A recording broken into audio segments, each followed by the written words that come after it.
Faire le bilan de ton année 2024 te semble compliqué ou inutile, ou peut-être que tu veux poser des objectifs clairs pour 2025, mais tu ne sais pas par où commencer. Tu as peur d'oublier des étapes essentielles ou tu manques de méthode. Dans cette vidéo, je vais te guider avec une méthode simple, complète et actionnable pour faire ton bilan et planifier tes objectifs efficacement. Avec mes templates gratuits à télécharger dans les notes de l'épisode, tu gagneras du temps et de la clarté pour démarrer 2025 sur de bonnes bases, avec une vision claire et un plan d'action précis. Alors reste bien jusqu'à la fin pour tout mettre en place sereinement. Hello et bienvenue dans ce nouvel épisode. Pour info, je le dis en début de vidéo, tu as accès à ce template gratuitement dans les notes de l'épisode. C'est parti. Dans ce template, dans un premier temps, faire parler ses chiffres et ensuite faire son introspection sur l'année 2024 pour toute la partie mindset. Parce que quand on est entrepreneur, il est important de garder un bon mindset et bien souvent, on ne se souvient plus de tout ce que l'on a fait dans l'année. C'est parti. Du coup, on va d'abord faire parler les chiffres, les gains et dépenses dans un premier temps. Il faut savoir quel est le chiffre d'affaires annuel, puis enfin, savoir le chiffre mensuel moyen que l'on a eu. Ce n'est pas quelque chose qui est linéaire. Tu peux avoir, par exemple, 24 000 € de chiffre d'affaires. Tu n'as pas forcément fait 2 000 € de chiffre d'affaires tous les mois. Le fait de faire cet exercice va pouvoir peut-être mettre en lumière qu'il y a une saisonnalité qui revient dans ton business. Il faudra aussi que tu mettes en avant le minimum que tu as fait et le maximum. Cela te permettra l'année prochaine de l'anticiper. Dans ce template, voir combien de salaires elle a réussi à se virer. Pareil, même principe. Annuel, moyenne mensuelle, minimum et maximum. Parce que ce n'est pas parce que tu as un chiffre d'affaires mensuel de 2 000 € que tu te tires 2 000 € de salaire. Il faut bien en tenir compte lorsque tu fais tes coûts. Combien d'euros dépenser dans ces formations, ces accompagnements, les différentes communautés, ces prestataires, les outils, abonnements, etc., etc. Là aussi, savoir où part ton argent est essentiel et bien souvent, tu vas te rendre compte qu'il y a des dépenses que tu as faites, pas qui ne sont pas utiles à ton business, mais dont tu aurais pu te passer. Tu sais, tous ces petits achats coup de cœur, de templates ou autres que finalement, tu ne t'es absolument jamais servi. Je ne jette la pierre à personne, on a tous fait ces erreurs. Par la suite, calculer si elle est en bénéfice. C'est là qu'elle va prendre du coup son chiffre d'affaires et toutes les dépenses qu'elle a fait et voir le ratio que cela fait.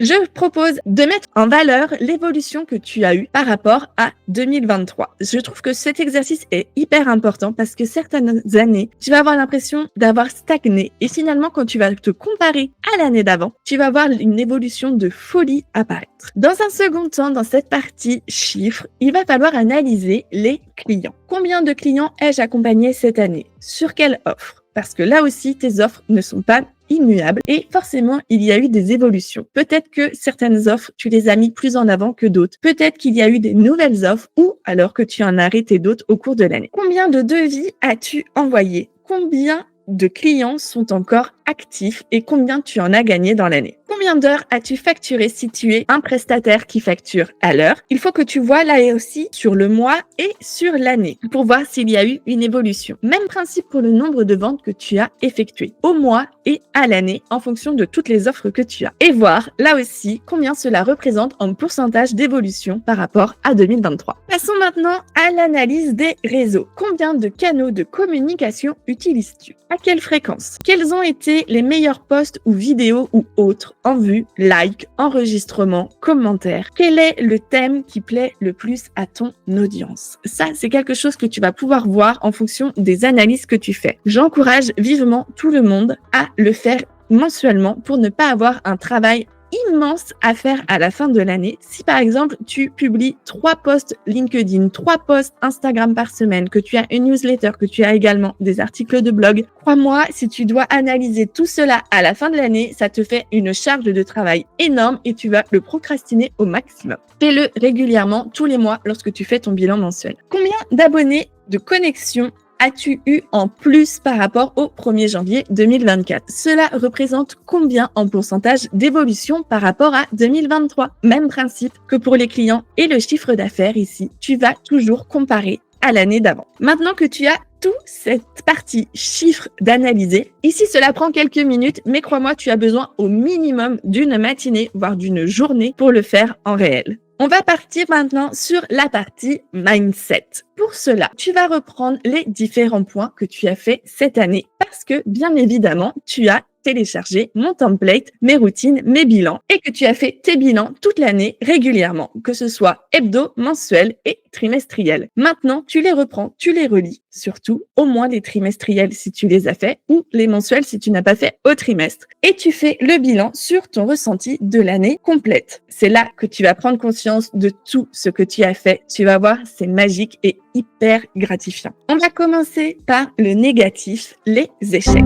Qu'est-ce qui n'a pas fonctionné cette année ou pas aussi bien que tu l'as souhaité? Ici, on va parler par exemple des lancements ou alors des clients que tu n'as pas eu, etc. Il faut que tu saches pourquoi cela n'a pas fonctionné. Forcément, inconsciemment, tu sais exactement pourquoi. Quels sont les objectifs que tu n'as pas complètement atteints? Même principe, pourquoi tu ne les as pas atteints? Le fait d'analyser le pourquoi ils n'ont pas été atteints va te permettre de mettre en action des petites choses pour l'année prochaine pour réussir à atteindre ces objectifs. Quelles habitudes ont eu un mauvais impact sur ton quotidien? Qu'est-ce que tu aurais aimé faire autrement et pourquoi? Quelles ont été tes principales difficultés de l'année, tes pires erreurs? Et enfin, quel apprentissage peux-tu tirer de ces échecs? Il est hyper important de mettre en avant tous les apprentissages que tu en as retirés cette année parce qu'il faut que tu gardes en tête que tous tes échecs sont tes prochaines réussites. Personne n'atteint le succès sans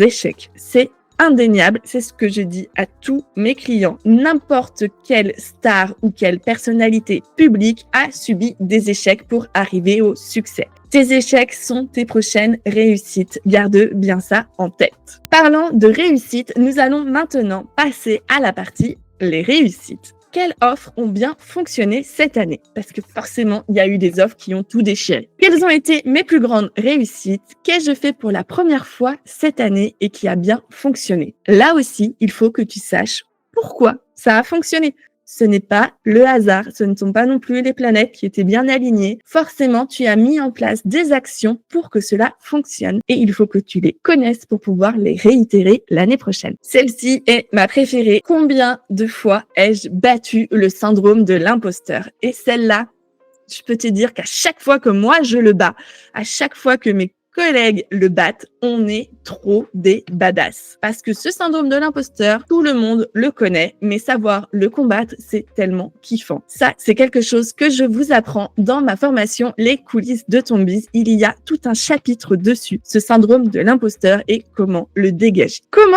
ai-je réussi à justement battre ce syndrome de l'imposteur? Là aussi, savoir comment le faire, c'est quelque chose qui va être spécifique à chaque personne. Ce n'est pas parce que moi, je le combats de telle façon que c'est la façon qui va te correspondre. Donc vraiment, analyser à chaque fois que tu l'as battu, comment tu as réussi à passer au-dessus de ce syndrome et passer à l'action. Quelles sont les bonnes habitudes que tu as mis en place en 2024? Quelles compétences as-tu acquises ou améliorées? Ici, on parle des compétences acquises grâce à l'auto-formation, à des formations ou encore grâce à des lectures ou des vidéos que tu as vues passer. Quelles sont les leçons que tu retiens de tes réussites? Même principe que pour les échecs, forcément, tes réussites t'ont apporté du plus et t'ont appris forcément quelque chose. Là, tu vas venir noter tout ce que tu as retenu comme leçon cette année. Lorsque tout cela est fait, que tu as mis en avant tes échecs et tes réussites, on va passer à la partie des émotions. Parce que c'est bien connu, l'entrepreneuriat, c'est synonyme des montagnes russes de l'émotion. Comment je me suis sentie au niveau émotionnel? Quels sont mes plus beaux souvenirs de l'année? De quoi suis-je le ou la plus fière? De quoi suis-je reconnaissante? Toutes ces parties vont t'apporter une gratitude envers toi. Ça apporte tellement de bien-être à l'intérieur de toi que tu vas kiffer faire cette partie. Et enfin, en dernière partie, quelles sont les personnes qui l'ont le plus soutenu? Là, c'est quelque chose où tu n'en as pas forcément conscience, mais quand tu es entrepreneur, tu commences à t'entourer d'un petit cocon dans ton réseau et c'est ce cocon qu'il faut que tu maintiennes l'année prochaine et les années suivantes. Et comme toute relation, c'est quelque chose qui s'entretient. Si tes business friends te soutiennent. En contrepartie, toi aussi, tu vas aller les soutenir. Qu'est-ce que tu souhaites améliorer dans ton quotidien? Qu'est-ce que tu souhaites supprimer? Ça, c'est ce qu'on a vu dans la partie juste avant avec les bonnes et mauvaises habitudes. Et enfin, qu'est-ce qui est indispensable à mon épanouissement? On va arriver à l'avant-dernière question. Quel a été mon niveau de kiff sur 10 sur l'année complète? Pour analyser cette question, reprends tout le template que tu viens de compléter. Et enfin, la dernière des questions pour faire ton bilan 2024. Si je pouvais revenir au 1er janvier 2024, quels conseils aurais-je besoin d'entendre? Voilà, c'est la fin de cette première partie du bilan 2024. J'espère que ça aura remué de belles choses en toi et que tu es fier de tout ce que tu as accompli cette année. Rendez-vous dans le second template juste après pour fixer tes objectifs 2025. Nous voilà maintenant dans la partie pour fixer les objectifs 2025. Je te conseille de la faire dans un second temps et surtout pas à la suite du bilan 2024. Parce que le fait de faire ton bilan, ça va faire bouger tes méninges dans la journée, dans la nuit. Donc, je te conseille à minima de laisser passer une nuit entre le moment où tu fais ton bilan 2024 et le moment où tu fais tes objectifs 2025. Je t'ai préparé une longue liste de questions pour fixer tes objectifs de 2025. Tu peux le faire soit en 100% pro, soit mixé avec le perso. Soit tu le fais de façon linéaire, soit sous forme de tableau. T'es arrivé? C'est parti. Petit rappel au cas où, peu importe qui tu es, il y a 52 semaines de 7 jours de 24 heures dans l'année 2025. Bon courage pour la rédaction. Première partie, rêve grand, immensément grand. Tu vas commencer par coucher sur le papier ou sur une page Notion tout, absolument tout ce que tu souhaites réaliser en 2025. Tu vas faire comme si tout était possible, que tu avais une baguette magique qui puisse te permettre de tout réaliser. On va tout passer en revue. Le chiffre d'affaires que tu souhaites atteindre, le salaire que tu veux, les projets qui vont te faire vibrer en 2025, les rencontres que tu souhaites réaliser, les vacances que tu veux prendre, les réseaux que tu voudrais explorer ou approfondir et à quelle fréquence. Les formations et les accompagnements que tu veux faire, les parties de ton business que tu déléguerais et à qui. Pour le faire, tu vas reprendre ton bilan 2024 et voir tout ce que tu souhaites créer ou améliorer. C'est lors de ce moment où tu fixes tes objectifs 2025 que tu vas reprendre également ta vision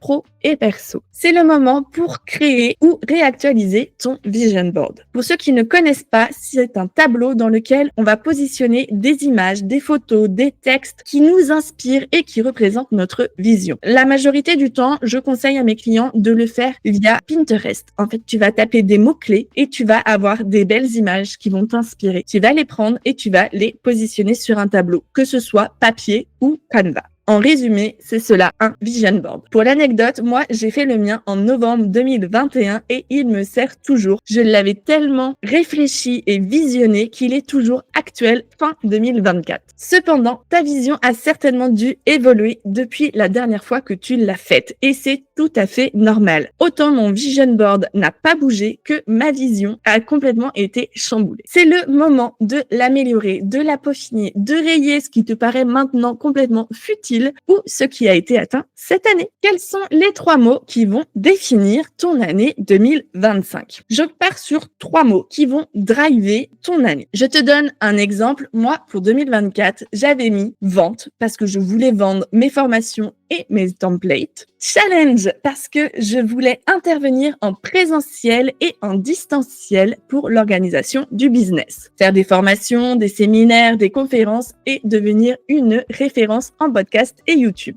Pour ce qui est de la référence podcast et YouTube, spoiler alert, je pense que c'est réussi parce que là, actuellement, tu es en train de m'écouter ou de me regarder. Pour ce qui est du 3e mot, il s'agissait de réseautage. Je voulais rencontrer mes business friends en réel, mes clientes également et agrandir mon réseau d'entrepreneurs. Maintenant que tu es arrivé grand pour 2025, tu vas venir choisir 3 objectifs qui vont driver ton année et qui vont te permettre également d'atteindre les autres sans t'éparpiller. Pour trier tes projets, on va reprendre la liste que tu as faite précédemment et voir s'ils cochent toutes les cases. Il faut que tes projets soient nécessaires pour ton business, réalisables, qu'ils te fassent vibrer ou qu'ils t'épanouissent et enfin qu'ils augmentent ton CA. Il te faut absolument ces 4 cases pour que ce soit l'un de tes 3 objectifs de l'année. Pour les fixer, tu vas utiliser la méthode SMART. Un objectif doit être spécifique, mesurable, atteignable, réaliste et enfin temporellement défini. Lorsque sur chaque objectif, tu as réussi à noter ces 5 spécificités, tu vas sélectionner les 3 qui t'apporteront le plus de résultats. Enfin, on va venir planifier tes objectifs. Tu vas commencer par observer ton année 2025 et planifier tes vacances et jours off.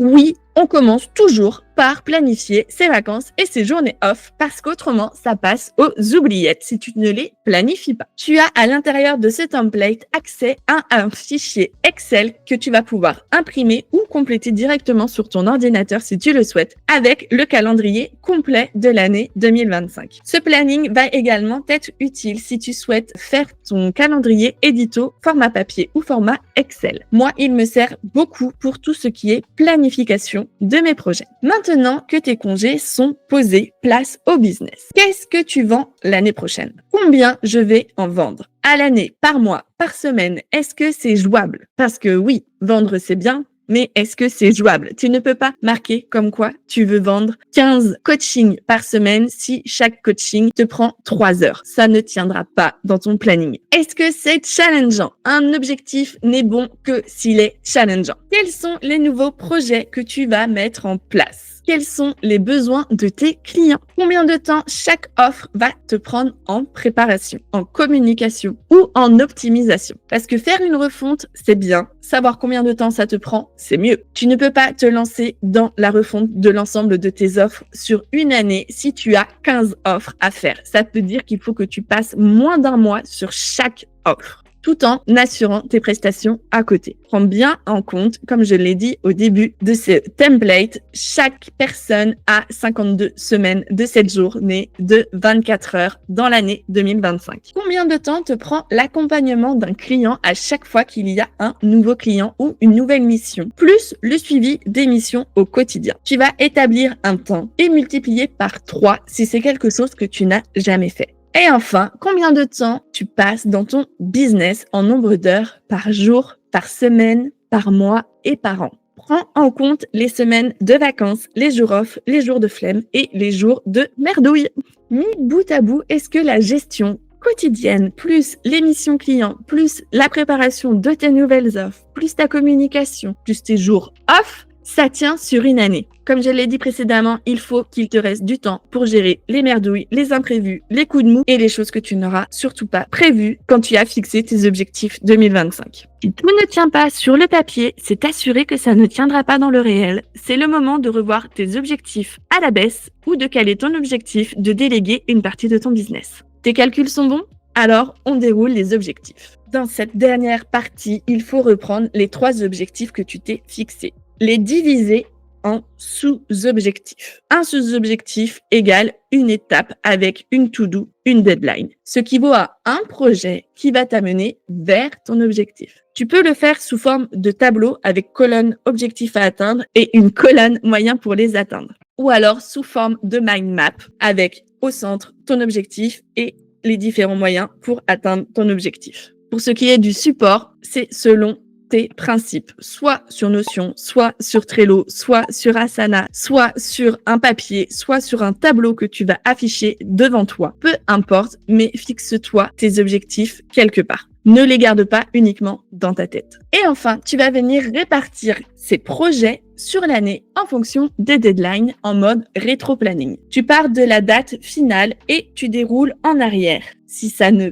passe pas sur l'année, tu réajustes la date finale où tu délègues certains points. Je te le redis ici, mais fais bien attention aux jours off que tu as prévus. Ne mets pas un gros événement professionnel la semaine avant un énorme événement personnel, du genre le mariage de ta meilleure amie. Tu ne vas pas planifier de faire le lancement de ta formation la semaine d'avant parce que tu n'auras absolument pas la tête dessus, l'un ou l'autre. Tu ne peux pas gérer de front tous tes projets, un à la fois. Et enfin, garde en tête que le meilleur moyen de réussir un objectif est de passer à l'action. J'espère que je t'ai fait rêver en grand et que maintenant tu as des projets plein la tête avec une vision claire et que tu vas actionner tout cela en 2025.